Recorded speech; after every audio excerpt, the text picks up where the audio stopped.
sigma equals to 0, and minus gamma is a minus 1/2 equals to 1. So those are our right gauges. And so the first thing, before we'll launch into the Ragen Hamiltonian of the Polchinski string in this gauge, so let's see the consequences of this, right? So first of all, if I write down the whole sheet metric, gamma alpha beta, so I'm going to get gamma tau tau component here, which depends on tau and sigma.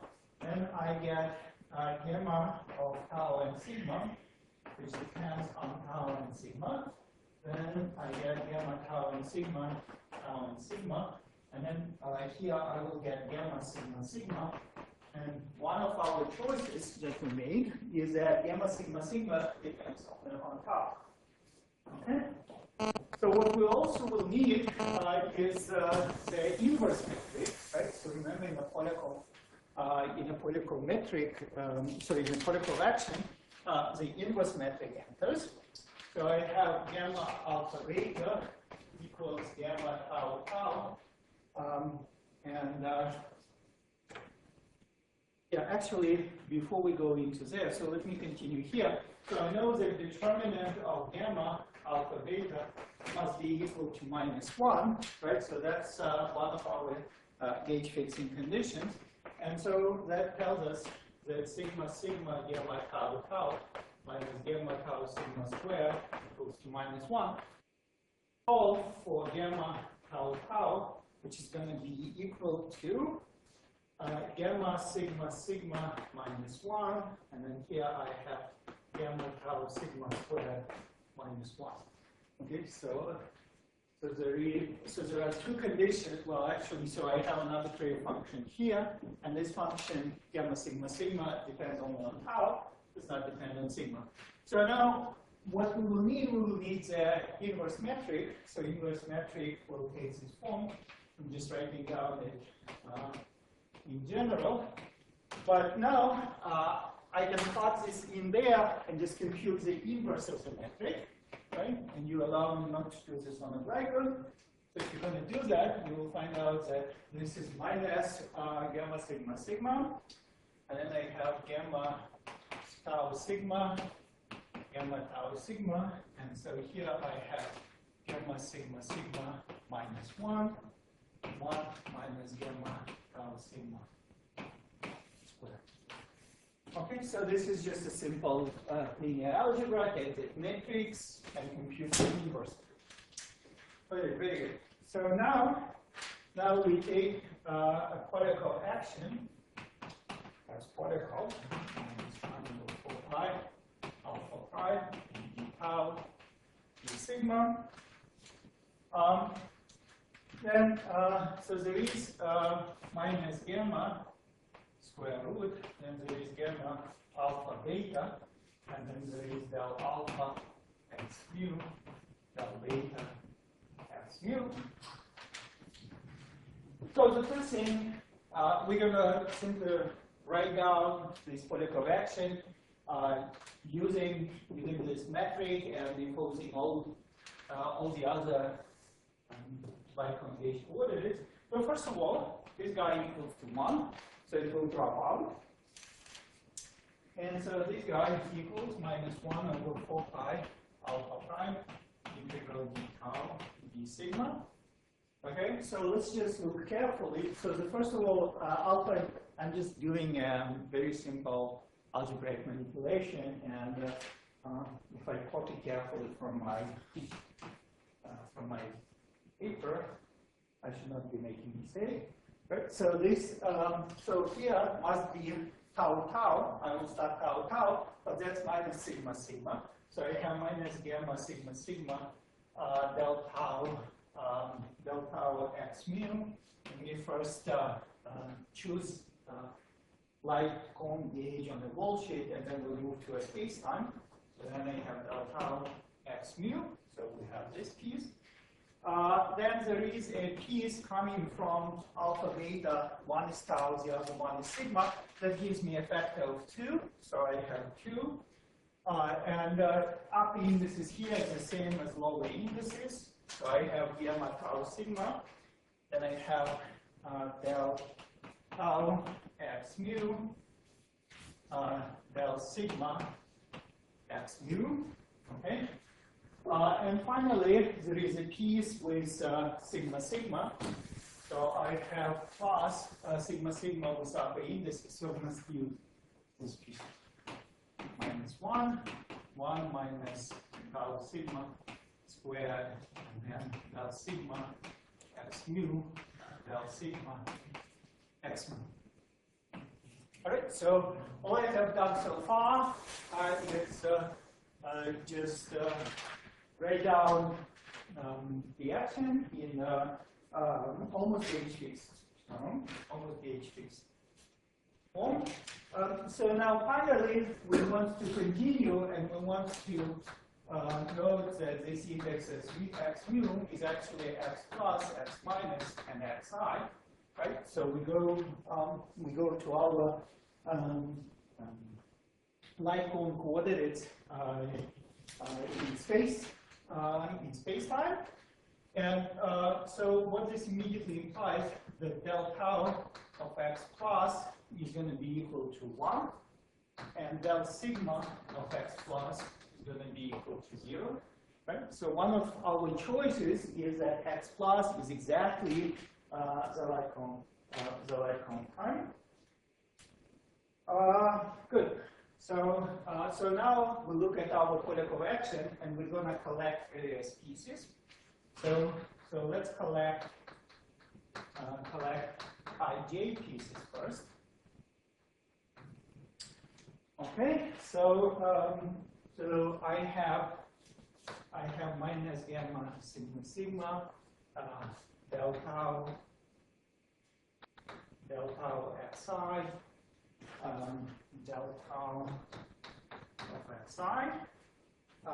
Then there is this other term plus 2 gamma tau sigma del tau xi del sigma xi.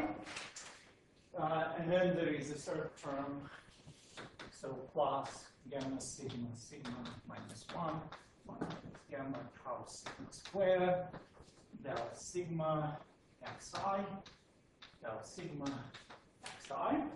Okay, so I collected ij pieces. By ij, I mean those transverse coordinates to our right cone coordinates.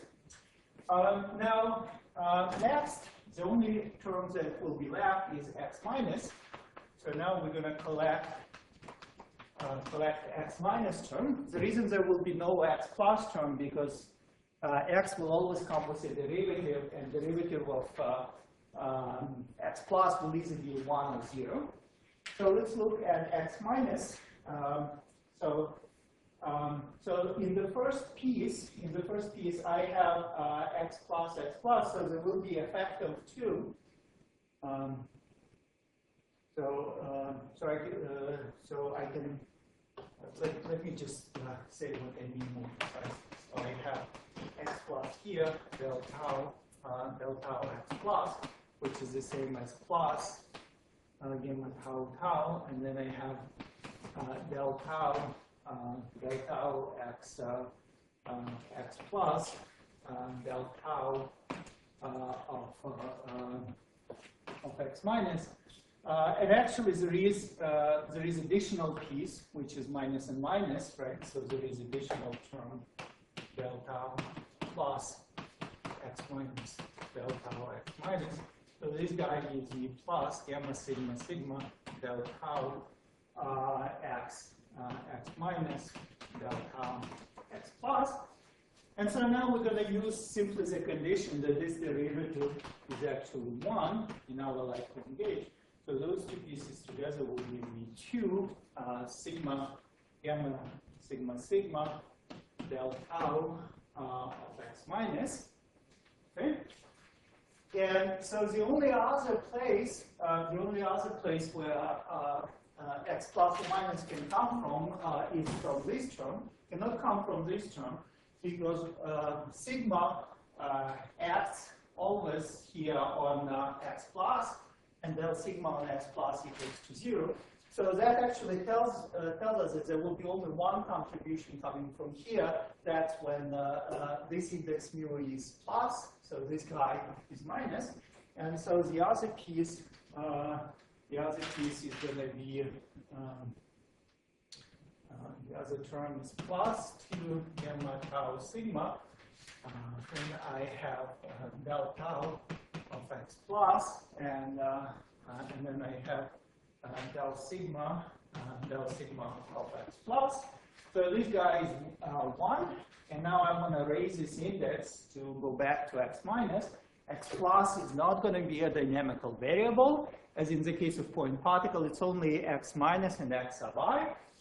And so I have minus 2 gamma tau sigma, and then I have del sigma of x minus. Okay, so very good. So we collected all the pieces.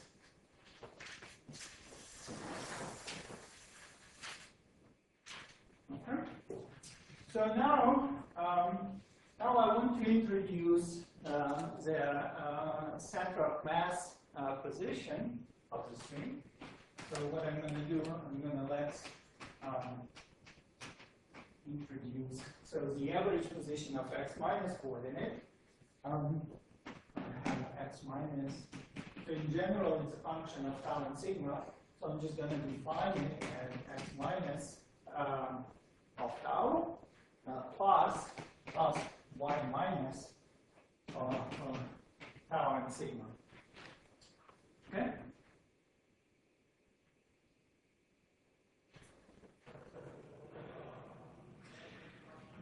So the way how I did this decomposition, this is an average of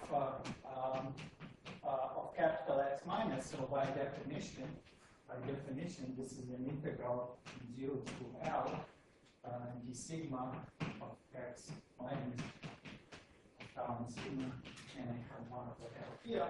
So what this immediately implies, that an integral from 0 to L d sigma of y minus equals to 0.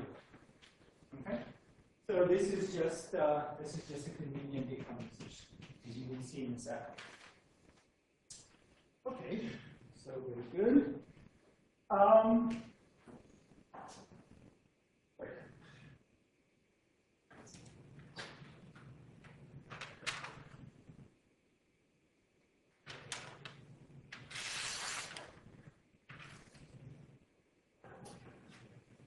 So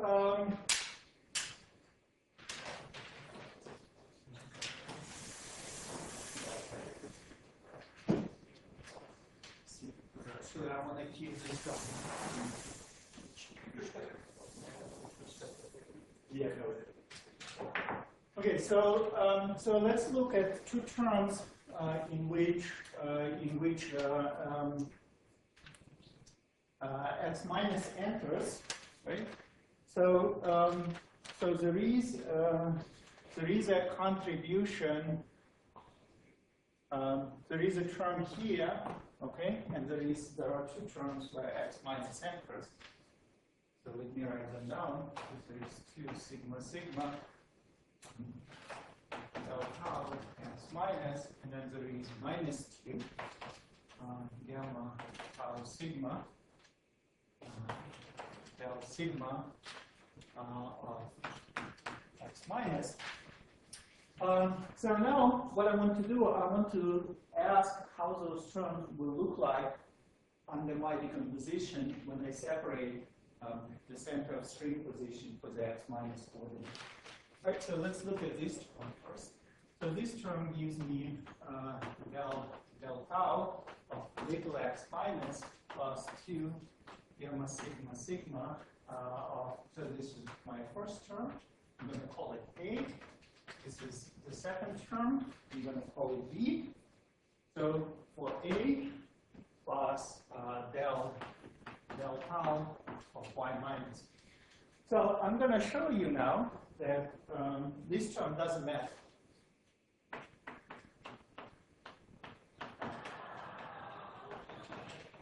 Okay. So why this term doesn't matter? Well, so remember that what we have to do, we have to integrate. We have to integrate with respect to tau and sigma of whatever the pieces I'm writing down. It's that integral. So I have this term here, del tau of y minus. Okay? So now you can see the benefits of the light cone gauge that we did. So remember that gamma sigma sigma depended only on tau, but it did not depend on sigma. So what I can write down, I can leave the integral with respect to tau outside, and then I can take out 2 gamma sigma sigma outside of the sigma integral, doesn't depend on sigma. So I will be left with integral with respect to d sigma del tau of 1 minus. Okay? And now I'm going to make one more step, right? So in this integral, so this is an integral of d tau to gamma sigma sigma, right? So I'm integrating with respect to sigma variable, but the derivative is with respect to tau. So what I can do, I can pull out the tau derivative outside of the integral, and so I will be left with sigma of y minus. Okay? And so now you can see beautifully, this guy actually vanishes. Because the way how we did our decomposition is the integral from 0 to L of y minus equals to 0. So this integral equals to 0. So I have del tau acting on 0 times whatever something else times the integral. So this guy equals to 0. Okay? So what we showed is that indeed, in this term A, this guy does not contribute. Okay? So which is very good. You will see why. You can see I hate this. I hate,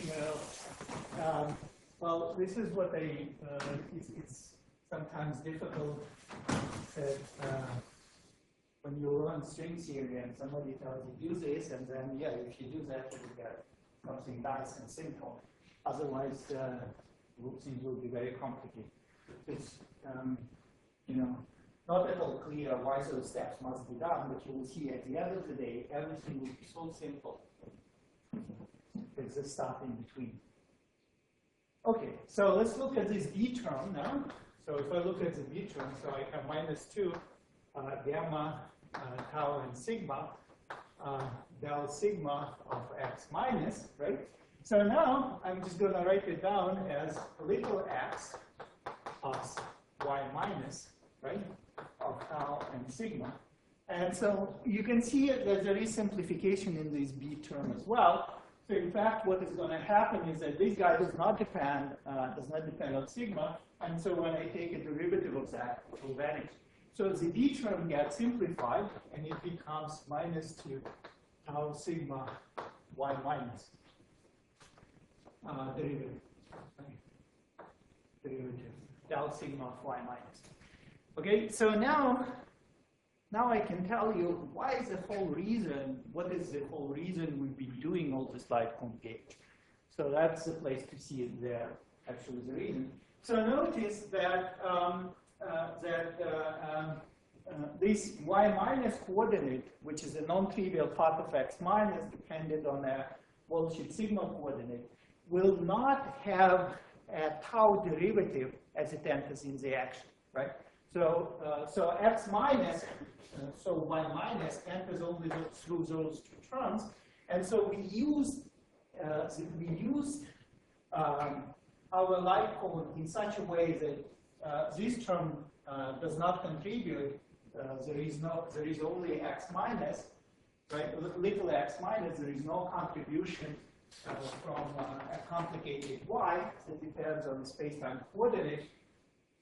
So this term would imply that 1 minus is our dynamical variable because it contains, there will be a conjugate momentum due to it.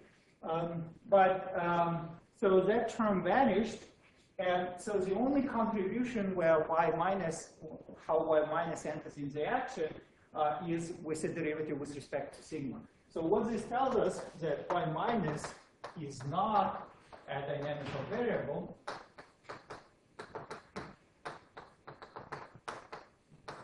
but rather it is a constraint. So it's a sophisticated Lagrange multiplier.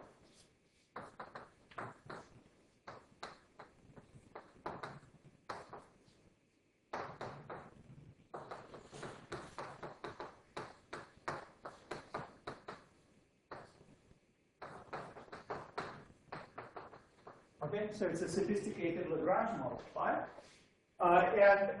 So it doesn't lead to any equations of motion, it just imposes constraints. What we will do, we will try to figure out now what are those constraints and what will be the upshot, so that it will be a constraint and it will lead us. I don't want you to get lost right now.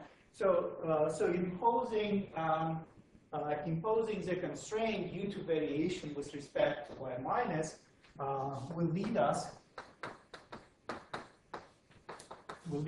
to condition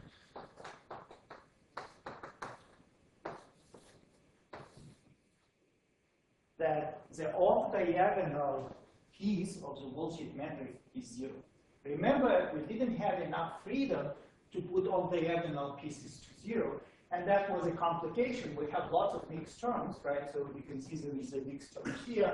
This guy looks ugly. It has 1 minus x squared or something. And all I'm saying right now is that once we identify that y minus will be a constraint, I will show you now that that constraint will lead to an exact solution for the off-diagonal component of the metric. And in fact, in this Lightbone gauge, the whole purpose of it, if you wish, was to make sure that we can choose a diagonal metric on the bullshit. Okay, so now we have to see that. Okay. So how are we going to see that? Okay. So first of all, let's do variation. So let's do variation of the particle action with respect to y minus. So just want to vary as particle with respect to y minus, and I want to assign it to be equal to 0. Right? So the piece that we have to vary with respect to y minus, well, I'm not going to write down this. I like to write down my variations in the integral form. So this will be a variation of an integral d tau d sigma, right? And so the only piece where y minus enters is this term up here. So it's going to be a variation of minus 2 gamma tau sigma del sigma delta y minus, right? So that's the only place in the action where y minus will enter. Can I ask a question? As the Twinning metric is always conformally flat, and the off-diagonal uniformity is 0. We can always Right. So you're right. I can use diffeomorphism invariant in such a way that the metric I can remove off-diagonal. That's absolutely correct. However, I guess a posteriori, what you will find out that the action is still complicated. Okay. My claim is that by choosing this Lightbone gauge the way how we did, so that we are at this stage we're still left with off-diagonal components, we will end up with a simple quadratic action, all dynamical fields, that one outcome, and well, the metric will end up being diagonal. So I haven't explored what would have happened if I would just do diffeomorphism invariant fixing, as you said. But that would not definitely be enough. In order for me to get to a physical spectrum, I would still need to fix wild invariance. And again, so we don't have to lose the track So there are various ways how we can quantize the string in various gauges, okay? And so we're doing quantization in the Lycon gauge because the claim is we can get to the physical spectrum in the fastest possible way, which I think is true. So then we will do quantization in a covariant gauge. So, and it doesn't matter as long as you fix all the gauge degrees of freedom properly and you deal only with physical degrees of freedom. It doesn't matter what gauge you choose. The spectrum should be invariant with respect to gauge fixing. So let's continue, okay? But you agree with me that at this stage it's in no way obvious it's all there, not component must be range. Okay? So that's our approach. So once I do this variation, so if I do this variation and so that leads, so the variation is there. So I have to integrate by parts. Okay. So I integrate by parts, and I will find del sigma minus 2 plus 2 del sigma gamma del sigma delta of y minus. Okay, and then there is additional piece. Okay, so then there is additional piece which will be minus 2 del sigma gamma. Sorry, derivative times delta y minus. So there is still an integral from d tau, and so here I have sigma equals 0, sigma equals 0. Okay, so I didn't change, right? So now I want to do the following thing. I want to look back at our boundary conditions. So and see how the boundary. So what we did, we took a particle action and we rewrote it in the Lycon gauge. But we have to do the same with the boundary condition. And in particular, we will look at the open string with the Neumann boundary condition. Right? So that's the only kind of open string that we discussed with you is consistent with space-time covariant areas. So Neumann boundary condition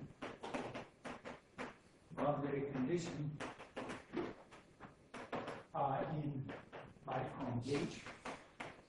So remember, those conditions to this form, del sigma of x mu was equal to 0. That's a Neumann boundary condition.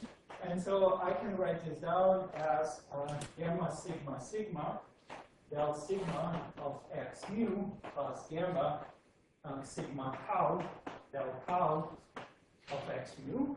So I just wrote it explicitly. Now I can use the inverse metric written on the blackboard out there. So this guy becomes so gamma sigma del tau x mu, and then I have plus gamma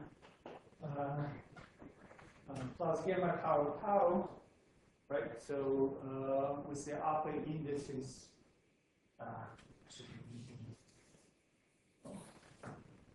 so I have here gamma sigma sigma, which is gamma sigma sigma minus 1 minus 1 sigma tau squared, and then I have del sigma of x mu to be equal to 0. So I haven't done anything. I just took Neumann boundary conditions and rewrote it in the Lycon gauge. And so index mu should be over all dynamical fields. And so in particular, of interest for us here is other two cases. So we're going to choose mu equals plus. So if we choose mu equals plus, and of course, this must be at the boundary.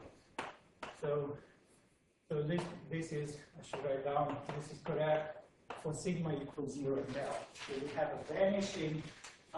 a vanishing of these derivatives when sigma equals 0 or L. So if I choose mu equals plus, then I have tau sigma as a function, for example, of tau as 0. And then I have del tau of x plus minus 1 of tau, 1 minus gamma tau sigma squared of tau 0, and then del sigma x plus must be equal to 0 because of Neumann boundary condition. But the way how now you can see finally the benefits of choosing the light cone time. You know that this guy equals to 0, so all this complicated bracket drops out. But this derivative equals to 1 because our wall-sheet time is the same as the light cone time. And so the Neumann boundary condition implies that the off-diagonal component of the metric evaluated at the end of the open string wall-sheet actually vanishes. So this is true on both ends, right? So I did it at the left end, but obviously you can do it for both ends. So that's a boundary condition when we put mu equals plus. And so that now, once I use this, so I can forget about this term altogether. And so for the let me just finish with the boundary condition.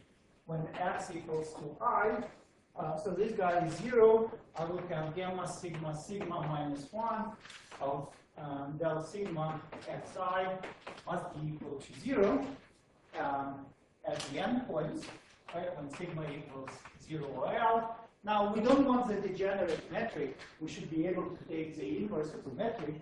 So we have a Neumann boundary condition on the transverse coordinate of the string. Del sigma of xi must be equal to 0 at the boundary. Okay, so those are all relevant boundary conditions for us. So once we understood these boundary conditions, let's go back. And look at our Lagrange constraint.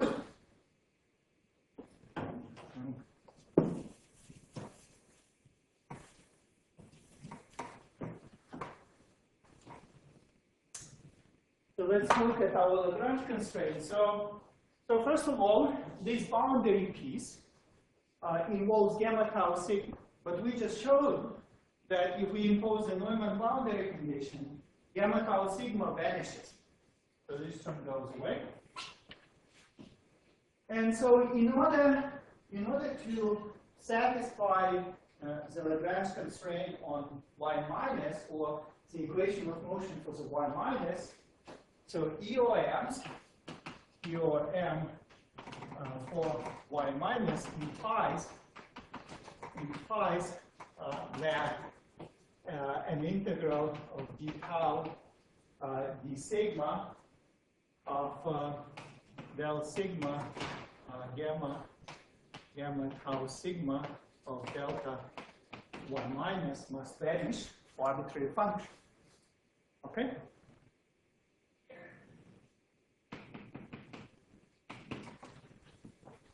So you agree? Okay. So naively you would have said, well, this is an arbitrary function, and so that from here, this immediately implies that del sigma equals to 0. Okay? And that's incorrect. So this is wrong. This is wrong. And the reason why this is wrong is because the variation of y minus is not an arbitrary variation, it's constrained. Remember that our field y minus was constrained in such a way that when we integrate it over the whole length of the string, it must vanish. What this implies, it implies that the variation of that field integrated over the whole space coordinate on the string must vanish as well. And so actually, vanishing of this integral simply tells us that del sigma gamma tau sigma must be a constant, or in principle it can be a constant that depends on tau. if this guy is a constant, then I can integrate with respect to the sigma, and it will give me a 0. Right? So the constraint is not that the derivative vanishes, but rather the derivative of the off-diagonal component of the metric is independent of sigma, which is to say that L2 of sigma, gamma tau sigma equals to 0. So given this constraint, the correct equation on the off-diagonal component is this second derivative vanishes. So we have this equation. So this is a second order differential equation. And then we have a boundary condition.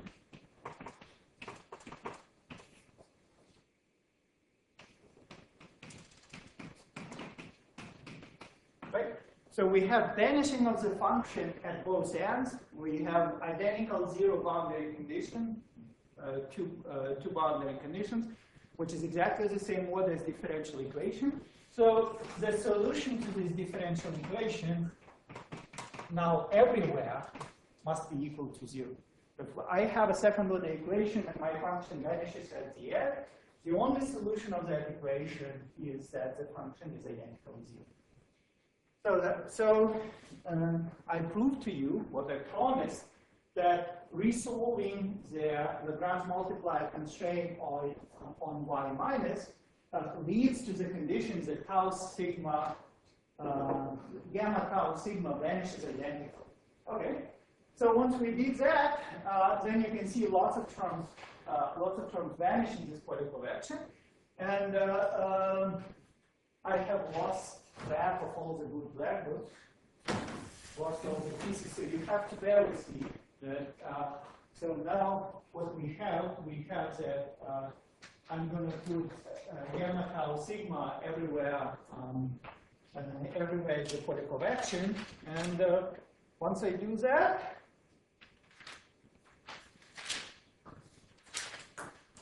Once I do that, the action will take a very simple form. So first of all, I will find out that my action depends on the following fields. So I have x minus as a function of tau. I have gamma sigma sigma as a function of tau. Right? We haven't done with gamma sigma sigma anything. And then there are transverse coordinates. Again, I have done nothing there.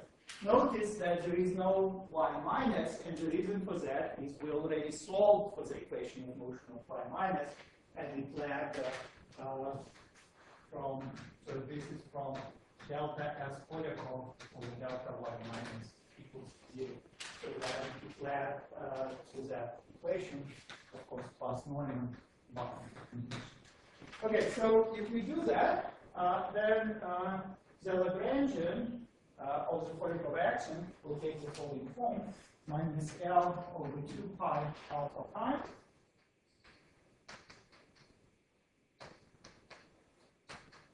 minus 1 4 pi alpha prime integral from 0 to L d sigma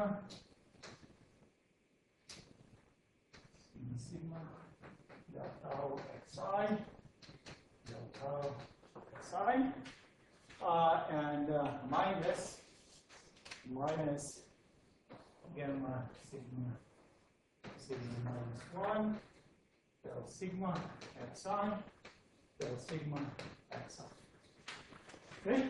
So what I did, I wrote you the Lagrangian as a particle action as particle is simply the integral of the tau of this Lagrangian of the Lagrangian. Right, so the reason, so what I did here, you pretty much can believe me that there will be some integral. What you might worry is, where did I get this term? Well, notice that this term contains only the quantities that depends on tau. X there is a little x, so it doesn't depend on sigma. So what I did, I computed the integral with respect to sigma, and that integral simply means the total x of the string L. So that's our starting point. All right, guys, so any questions up to now? So you can see already that things look very nice and very simple. So x is transverse coordinates and quadratically. Okay, so let's continue and find the Hamiltonian of the system. And I think that's where we will end. We'll discuss Hamiltonian equation of motion and canonical quantization next time.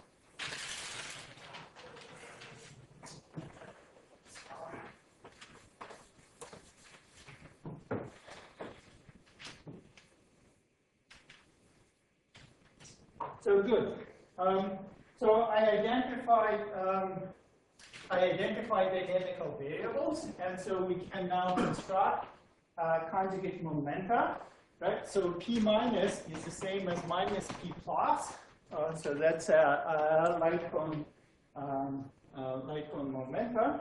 So that's del L over del tau of x minus, right? I have to compute a variable conjugate to x minus, a conjugate momentum to x minus. So now, if you look at the Lagrangian that's given there, so that's simply minus L over 2 pi alpha prime gamma sigma sigma. Okay, and so what you see that P plus equals to L over 2 pi alpha prime gamma sigma sigma. So this is actually very similar to what we had in the point particle case. So what we had is that P plus was equal to minus eta minus 1, so it was related to the metric component on the string bullshit. And so naively, we might have thought that gamma is a coordinate, but it's not. It's actually related to a momentum, much like in the point particle case.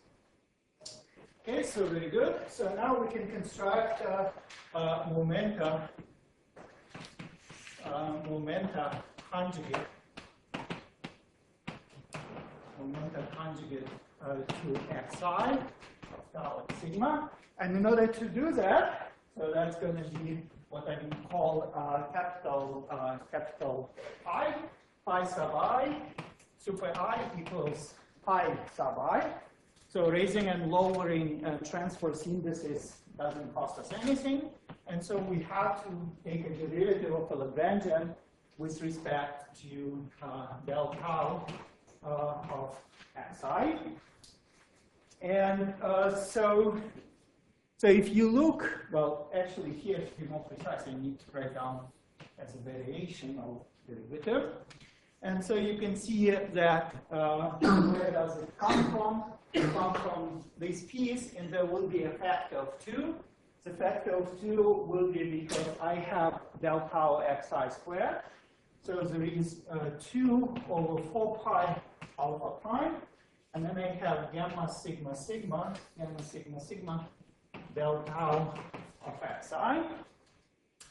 And now what I notice is that I want to rewrite this answer including P plus. So that's going to be equal to so if I cancel 2 here, so I have 1 over 2 pi alpha, right? And that's the same combination as it's in here. So I have P plus divided by L times del tau of xi.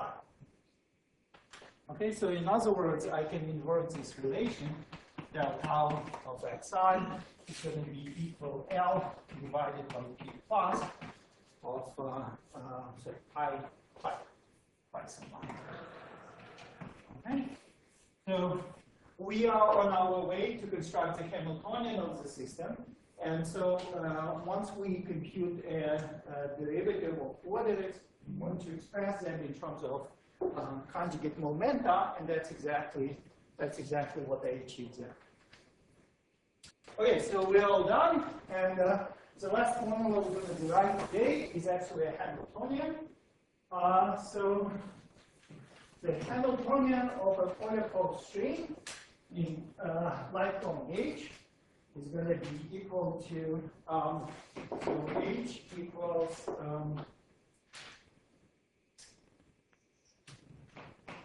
P minus del tau of x minus, right? So here I have the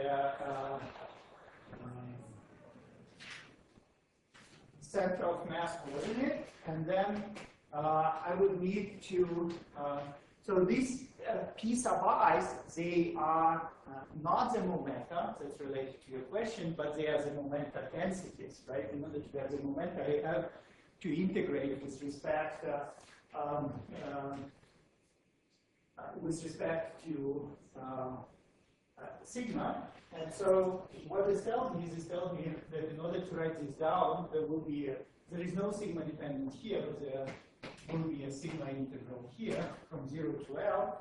So here I will have P sub I del tau of x sub I. So those are generalization of the point particle case, and minus the Lagrangian, that's minus the Lagrangian. All right, so this equals to. So where is my Lagrangian? Did I lose it? I erased it. Okay, so let me keep writing it. So it's P minus del tau of x minus, and it nothing with the first term. In the second term, I want to express the derivatives with respect to coordinate in terms of momenta. So I have P sub I times del tau of x sub I is P sub I times L divided by P plus. Okay, so that's the first two pieces. And then there is a Lagrangian. So where do I have Lagrangian? Did I?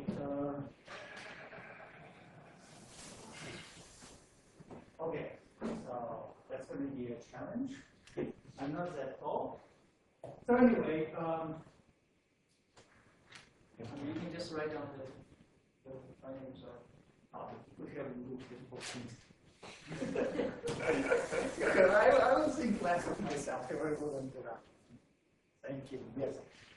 So let's just follow. It's so simple that we can follow. So here there is this del tau of x minus. There is a minus sign. So now this term here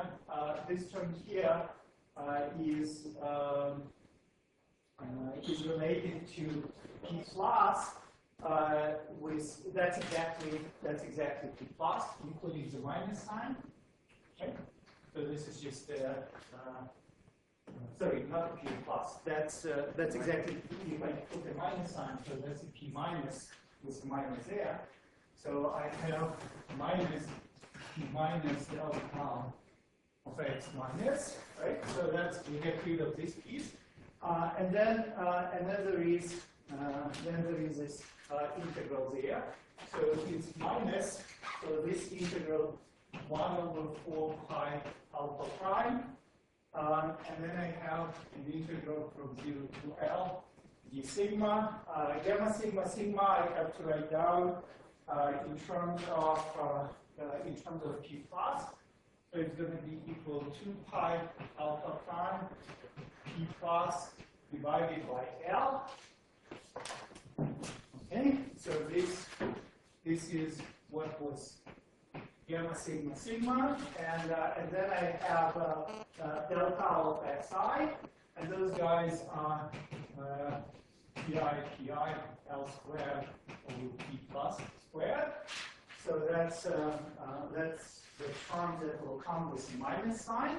And then finally there is this term, which will come with a plus sign, plus 1 over 4 pi alpha prime. Integral from 0 to L d sigma. So I have gamma minus 1 of tau. So that's going to be equal to L over 2 pi alpha prime.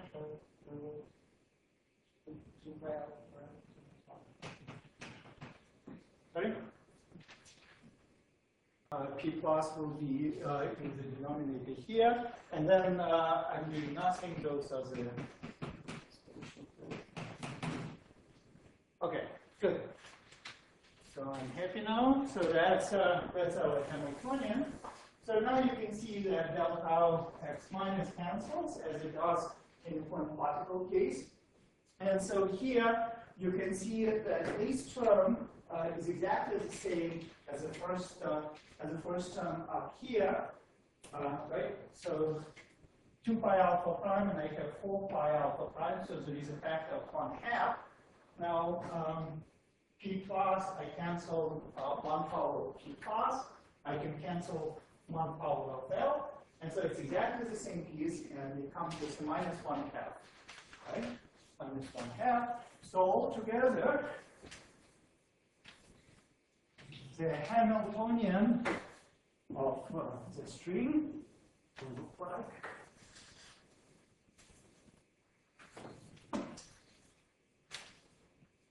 So we have H going to be equal to, okay, so it's going to be equal to 1/2 integral from 0 to L d sigma L over P plus. And then I have PI and PI. And then there is plus there is another term which is L over 4 pi alpha prime squared, and then I have an integral from 0 to L d sigma 2L 2 over P plus L sigma x xi of xi. Okay, so very good. So so at this stage, this is what I would have to do. But let me do one more step, and I justify that step tomorrow. I mean next time. Is that P plus is actually a conserved quantity. So from Hamilton-Jacobi equations of motion, from Hamilton-Jacobi EOMs, right? So we have a Hamiltonian. We can derive equation of motion. So what we will find out is that del tau of P plus equals to 0. So P plus is actually a conserved quantity. P plus is a constant. And so what I can do, I can pull out P plus of that Hamilton integral. And so once I do that, my Hamiltonian will take this form, L over 4 pi alpha prime P plus, and I have an integral from 0 to L d sigma. Okay? And so I have 2 pi alpha prime pi I. Okay? And then there is a piece there, so that's plus 1 over 2 pi alpha prime. Right? So I would have 4 pi alpha prime, but there is a factor of 2, so it will be 1 over 2 pi alpha prime del sigma xi del sigma of xi. Okay, so as I promised, when at the end of the day, the Hamiltonian of the Polyakov string in electron gauge will take a very simple form. And indeed, we have just a square of momenta plus the square of a square of coordinates plus a square of conjugate momentum. All right, guys. So next time we'll start from here, and we'll derive equations of motion, and after that we do canonical quantization. Right.